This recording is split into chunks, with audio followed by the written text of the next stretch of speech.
This is one of the most important topic of this chapter, students. Okay, very important for examination also.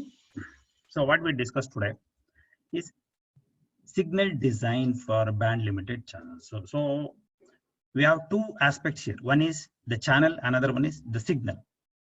Both of them have their own bandwidth. Okay. So now the channels are band limited.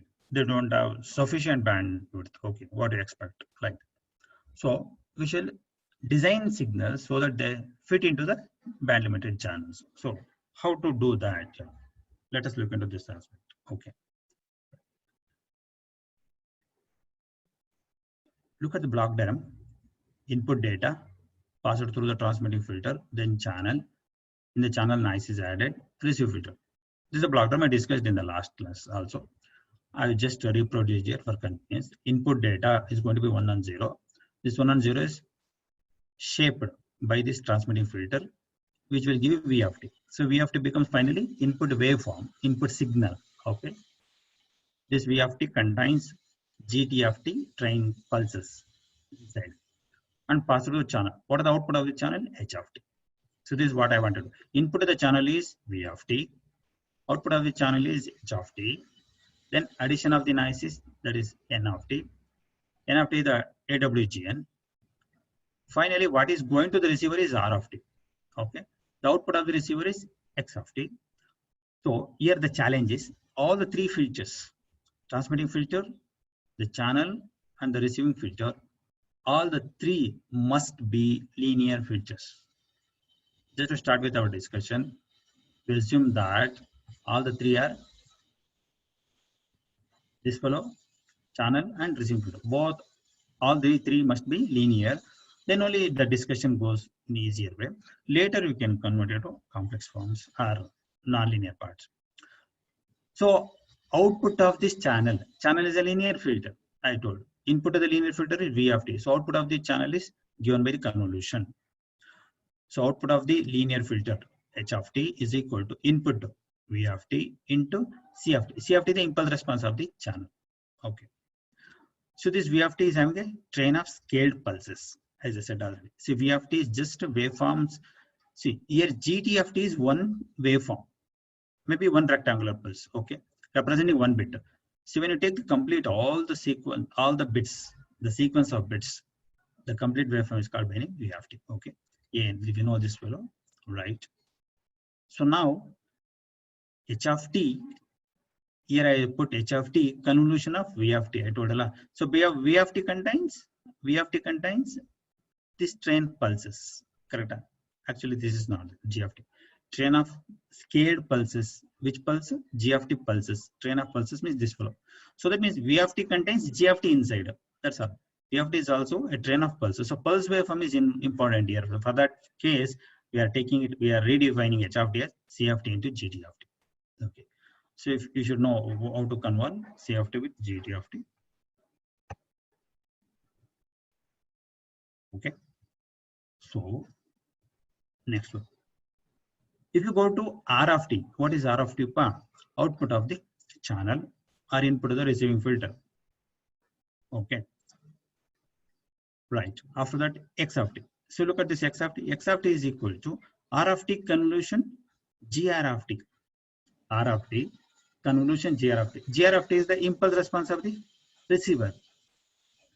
R of t is the input to the receiver. Input to impulse response. When you convolve, you will get the output because of the linear filter. But R of t is the summation of H of t and N of t. H of t and N of t. Summation. Substitute here. So finally, convolution. So if you separate these two terms, H of t convolution GR plus N of t convolution GR. Okay. H of t convolution GR of t is the signal part. N of t convolution GR of t is the noise part. Okay. How the receiver behaves on noise, how the receiver behaves on signal. Okay. The second part we shall keep it separately because this is a discussion for noise component. First part is most important because which contains the signal information. Right.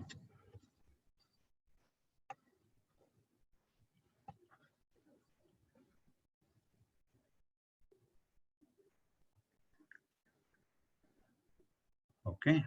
Okay. The same. Block theorem once again. We know the name of the terms. As I said here, this is the signal component. H of t convolution G R of t is the signal component, but H of t contains C of t convolution GT of t. Okay, look at all the three terms together.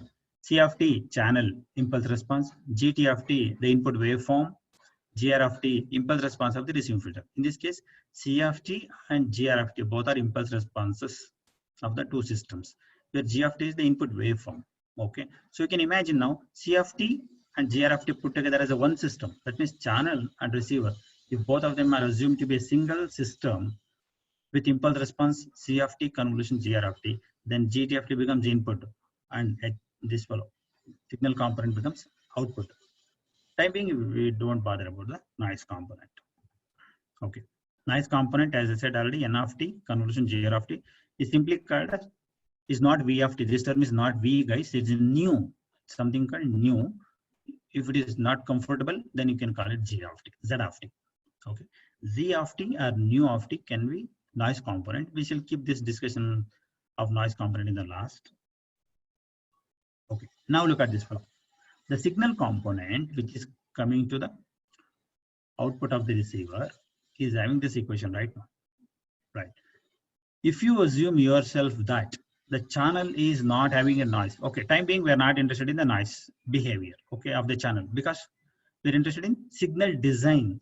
That is design of this V of t we're interested in, not the noise. That's why time being will drop the information about the noise. That's why I consider myself the channel is noise free. That time this nu of t or Z of t can be omitted. Leave this one, because we assume ourselves that the channel does not contain AWG noise. So we left with only first equation. So X of t, the output of the complete system, is equal to convolution of these three terms. Okay. If you take the first two terms, C and GT convolution, it's going to be H of t. Right. Guys, you look at this word. I'm talking about now distortion free channel. Earlier I assumed myself noise free channel. If the channel is absolutely noise free, we drop the noise term.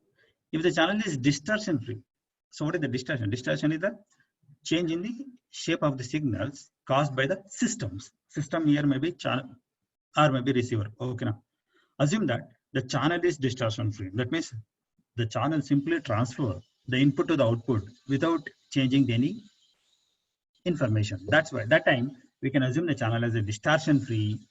That time is C of t can be omitted, because C of t term not required, because the channel is simply transferring all the information as it is from input to the output. That's why in your X of t, if you can drop the C of t, then you will have to only GT of t and GR of t. Okay, it is as good as, if the channel is distortion free, it's as good as assuming that channel is not at all existing. Your input waveform directly goes through the receiving filter. So that's one. So the challenge is to make the channel distortion free. How to make the channel distortion free? That means no distortion added. That's the discussion of the class. Okay. If you go to this below, X of t is GT GR. Okay. And H of t is equal to C of t convolution GT of t. Anyway, C of t is omitted now because it's a distortion free channel. So there is no contribution from C of t. That's why we are only left with GT of t. So hereafter, H of t is equal to GT of t. If H of t equal to GT of t, in frequency domain, H of f equal to GT of f by taking the Fourier transform. Okay, now we'll come to an important statement. Remember this statement.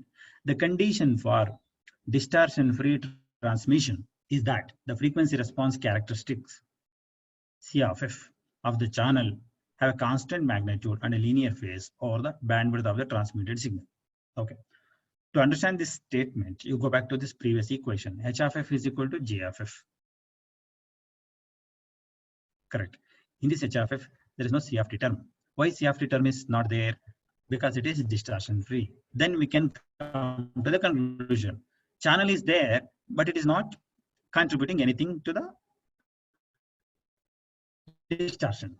It is simply keeping quiet as an ideal channel without causing any disturbances. That's why you come to the conclusion. The condition for distortion-free transmission, if you want to do distortion-free transmission, then The condition is C of t should be omitted. How to omit it C of t, or when to omit it C of t?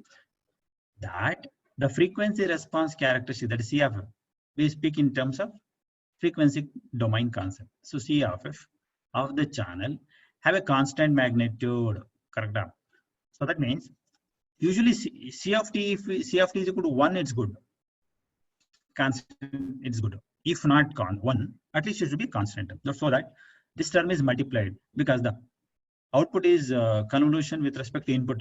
Convolution is a kind of multiplication and shifting. So if C of t is a multiplication, then it simply multiplies the input. Okay. Any signal multiplied by constant is not at all a problem, because shape of the signal does not change. What changes is only amplitude. That means it is either increased or decreased depending upon the constant value. If the constant is higher, it is amplified. If the constant is lower, it is attenuated. Okay, but shape of the signal does not change. So that's why if the channel characteristic is having constant magnitude, which is multiplying, and a linear phase is nothing but delay.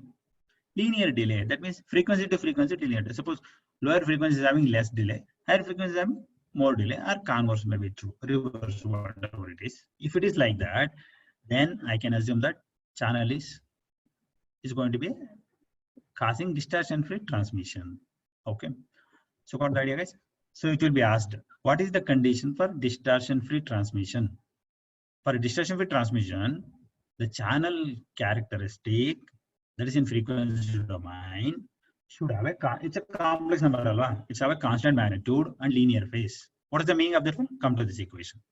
C of f must be equal to C naught. C naught is a constant. From where? F less than or equal to W. What is the W? Channel bandwidth. Okay. So what is the channel bandwidth? 0 to W. Channel allows all frequencies from 0 to W, band limited. Assume that. 0 to W. So when the frequency falls inside 0 to W, it should behave like this. Channel should behave like this. It's a constant. That is this word, constant magnitude. Fine. Linear phase. E power j term is phase. E power j is a symbol for representing phase here. What is the phase here? Minus 2 pi f t naught. Correct. 2 pi constant. T naught is also gone. What is the T naught? T naught is a finite delay. It's a delay, just a delay. So this is the overall time taken by the signal to pass through the channel. If the signal enters and leaves the channel, the total time taken may be T naught. It's a constant. What are the only variable is f. Okay. If the f is 0, frequency is 0, then phase is also 0. If f is 1, phase is 2 pi T naught. If f is 2, 2 into 2 pi, that is 4 pi. That means it is linearly increasing. This is a linear equation of phase. So if you write this as a separate equation, phase is equal to minus 2 pi f T naught. In that one, 2 pi T naught is a constant f. So phase is directly proportional to frequency. Phase is directly proportional to frequency. That's going to be linear phase. Anything proportional is linear phase. That means phase cannot be made constant. You cannot expect all the frequencies to travel with the same speed. High frequencies travel faster. Low frequencies travel slower. Okay, let them transit. But they have to linearly, they have to change. That means what? 4f is traveling with the speed, then 2f should travel with half of the speed of the 4f frequency. So until the frequency response of the channel is having constant magnitude and linear phase, then we can assume this is distortion free. Okay, now you cannot make an ideal channel theoretically, practically. So we can assume, at least we can develop the concept of distortion free transmission like this. That means we have to try to make the frequency response of the channel in this way, so that we can assume it as a distortion free. Right. Now, under the condition that the channel is distortion free, when the channel is distortion free, as I said, h of f is equal to gt of f. Inside this band, outside the band it should be 0, because channel bandwidth is only up to W. So over the W, nothing should exist. All right. Look at this one. And we take the help of matched filter concept here. Okay. If you design the receiver as a matched filter, so that time the matched filter equation looks like this. So that means, go back this one. This first equation, h of f is equal to gt of f, says that the channel is distortion free. But matched filter concept says that the system what you have taken if you behave in this way, then definitely it is a matched filter. So what the point? That means I'm going to come to some conclusion. What is that one? If you want to make a distortion-free channel, then we can design a system, maybe transmitting or receiving filter as a matched filter. If you design a transmitting and receiving filter as matched filters, obviously we can make the channel distortion free. Okay. The output of the periodic sampling times t is equal to mt, as that means of the output is sampled at t is equal to m into capital G. That time we are going to get this equation. This equation is taken from the first and second class discussion. Okay. The output of the channel, output of the complete system, that is y of t, after sampling, it's going to be mt. Earlier it was y of small t. Okay. It's going to be summation. So how did you get the summation? Just recall one summation I was talking about, summation of AM.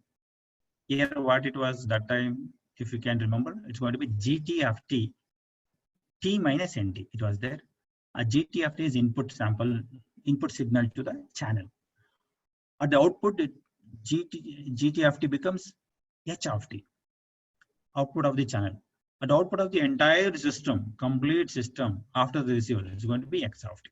Correct. If you recall block diagram, it's going to be X of t minus nt. Is small t becomes mt here because you have sampled here. Correct. Right. So the output, actually output at any time should be one pulse. But the summation sign says that there are infinite number of pulses. Where this infinite number of pulses came from? Correct. Actually transmitted one pulse. But where these terms are coming from? The last term is noise term. Okay. We can omit this one for noise free channel. But this infinite number of terms say that the first term is expected term, that is AM. M can be N also, no problem. AM. All these terms are contribution of the neighboring terms. This is what is called ISI. We discussed in the last class also. All right. ISI. Excuse me, sir. Yeah. Agree. Dispersion free channel is. Hello. Excuse me, sir.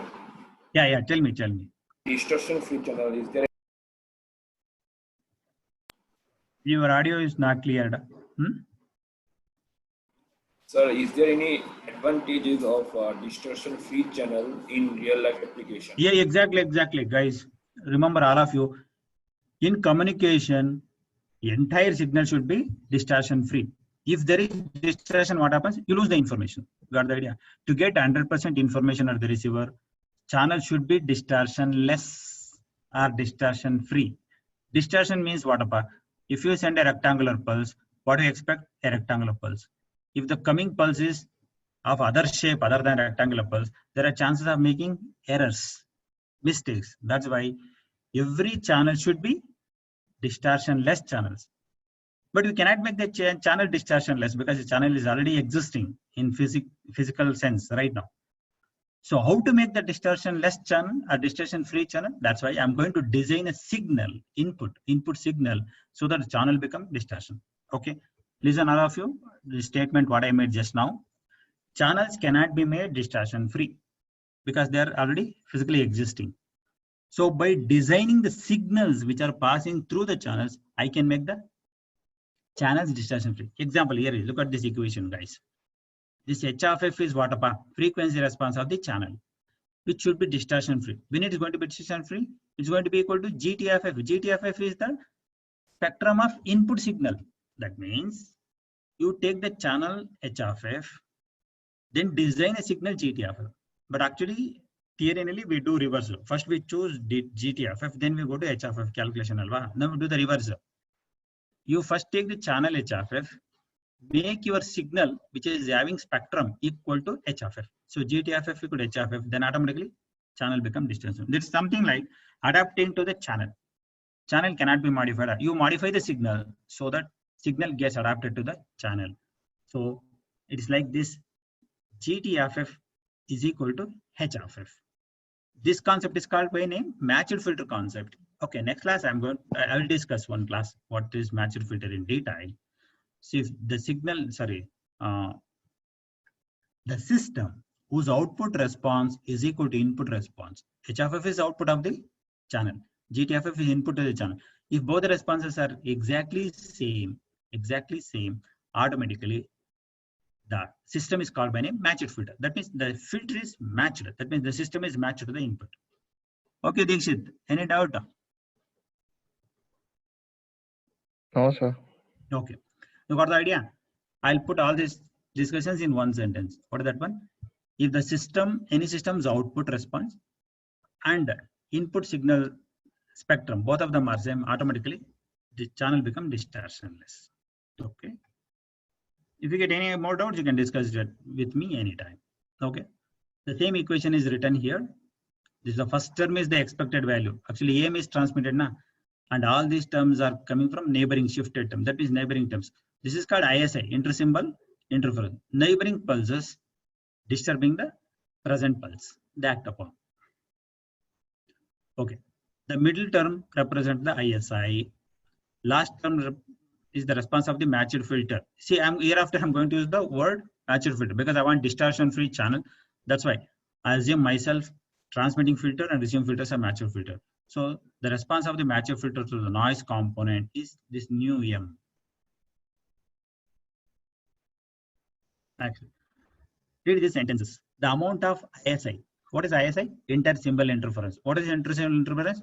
Present symbol is interfered by the next pulse and the previous pulse, or next pulse or previous pulse. That means the neighboring pulses may interfere the present symbol after transmission through the channel. After the signal reaches the receiver, there may be overlapping between the symbols transmitted because every bit is transmitted separately. But after passing through the channel, all the symbols may overlap with each other. This concept is called inter-symbol interference. It is an unwanted concept, unwanted. Every symbol should be separate. But due to channel effect, what effect? Band limited effect. That means frequency domain will be restricting the band. So time domain they overlap. Okay, all the pulses are going separately. Because the frequency restriction happens, timely spreading happens, elaboration happens because the time and frequency are inverted. Alva. So when the timely pulses started spreading, they overlap with each other. This is called ISI, which is going to cause noise. Right. The amount of ISI and noise that is present in the received signal can be viewed on oscilloscope. The second term and the third term, correct, can be observed on the CRO. That is a good thing, as observed on the CRO, right? Specifically, we may display the received signal on the vertical input of the horizontal input with the horizontal sweep rate at 1/t. Okay, that means if you want to observe these things on the CRO, we have to connect the received signal to the vertical plate. Okay, and to the horizontal plate, we have to give the sweep rate of 1/t. T is the pulse width, 1/t. You have to give it. The resulting oscilloscope display is called eye pattern because it resembles the human eye. Look at this pattern. Guys, when you connect the received signal to the oscilloscope, the pattern appears like this. Okay, this is for binary and this is for quaternary. So like this pattern appears. This pattern looks like a human eye. That's why it's called eye pattern. Okay. So from this eye pattern, you can identify how much inter-symbol interference is happening. How much there is a overlapping between the neighboring pulses. Okay, right. So the effect of ISI. Okay, if ISI is there, what happens? If ISI is there, this eye opening will be reduced. That means it causes the eye to close. So more and more overlapping. So lesser and lesser space in this eye. See, this eye area is very small compared to this fellow. That means in binary, ISI is very less compared to quaternary. Okay, thereby reducing the margin for additive noise to cause the errors. Okay, look at this statement. Reducing the margin for additive noise to cause errors. Okay, whenever noise is added, what happens? Error comes. Okay, actually there is a noise margin, something called noise margin. That means that the difference in voltage up to which noise can be added. Okay, now suppose noise margin is more. So if noise can increase to a larger value, still error will not occur. If the noise margin is less, a small value of noise added will introduce errors. Okay, so this ISI reduces noise margin. For a good transmission, noise margin must be more, so that Even though more noise is added, signal should not give errors. Okay. So this ISI reduces noise margins so that it increases errors. Look at this typical diagram. You will understand. This is the eye pattern diagram we can draw on paper, right? So here, see this noise margin. This gap is called noise margin. Actually, see this shape here. This is having this width. This width should have been 0. Actually, should have been a line. A single straight line should have been here. But there is a thick line here. Right. This line is because of ISI. If this thick line was not there, this noise margin would have been larger. So more noise margin is preferred. Okay. So that variations in the noise will not be contributing at the output. So, okay. What are the first thing is now ISI, intersymbol interference, reduces this noise margin. Okay. If ISI increases, this width, this dark width increases. So noise margin decreases. Then small values of noise will introduce errors. Okay.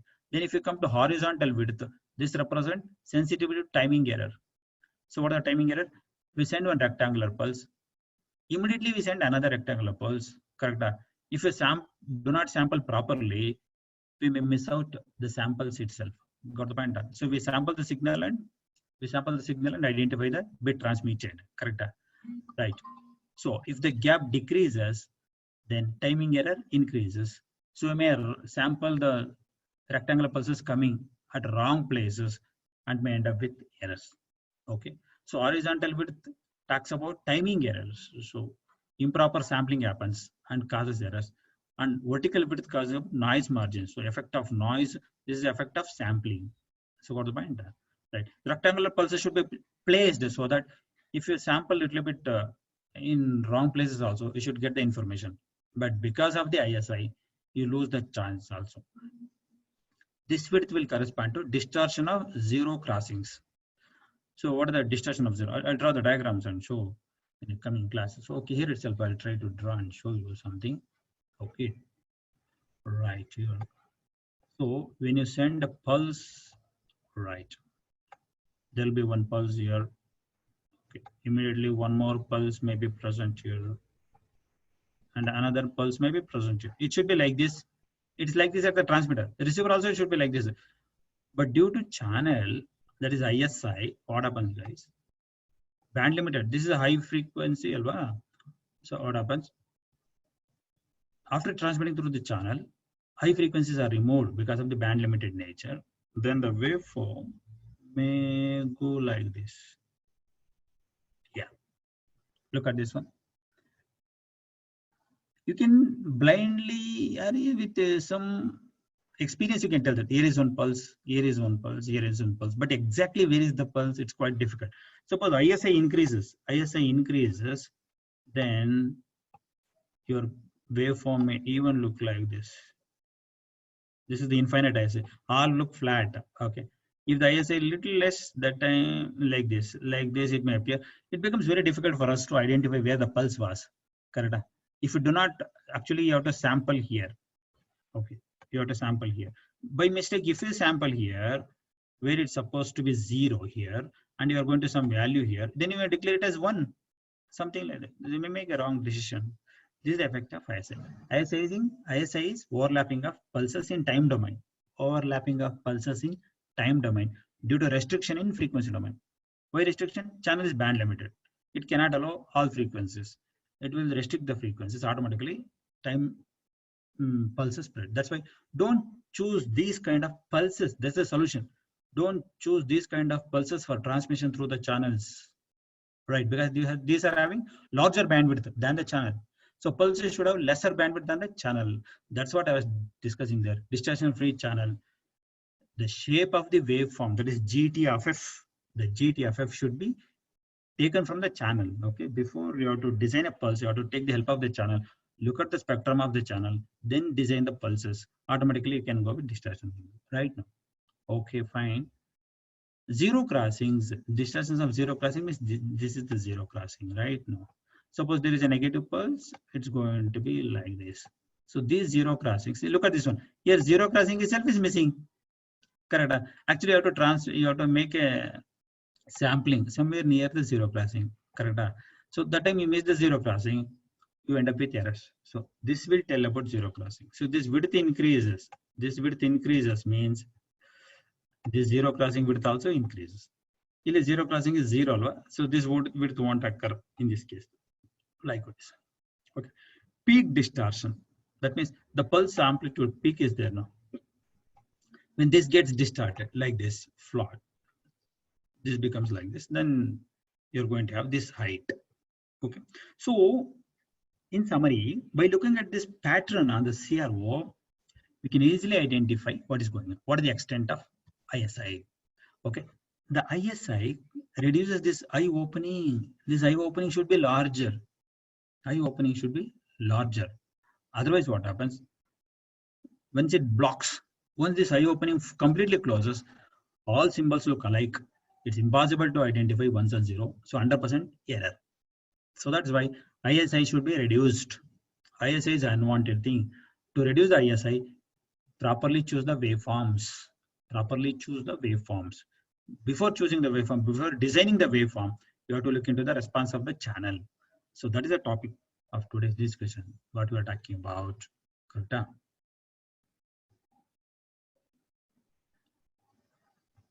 Yeah, that's about eye pattern, right? Note this. Note that ISI distorts the position of the zero crossings and causes a reduction in the eye opening. Correct? When there is ISI, zero crossings, position is not identified properly. Once you do not identify properly, you cannot identify exactly bit position in the receiver. When you do not identify bit position, there are chances of missing 1 or 2 bits in the output itself. So if you send 10,000 bits, you may lose 2 bits in this one. This is a very important problem, right? As a consequence, the system is more sensitive to synchronization error. Once the timing information is lost, synchronization error automatically comes into play. You cannot synchronize receiver with respect to transmitter. Okay, where bit was sent, you may not identifying the same bit, and exhibit a smaller margin against additive noise. Okay, so 2 things happens. Your system and then your receiver becomes sensitive to synchronization error. If the synchronization misses, then there are chance of getting error. So highly sensitive synchronization, it's very difficult to manage. Okay, and also noise margin reduces, as I said. So to reduce these two, so to solve this problem, we have to go for signal design. The problem of signal design for ISI will happen under 2 conditions. Now I'm going to explain you how to design a signal for minimum ISI. So for that, we are going to have 2 headings. One is there is no ISI at the sampling instance. Second one, a controlled amount of ISI is allowed. Okay. First, we try to design the system for no ISI, absolutely zero ISI. We try to achieve it.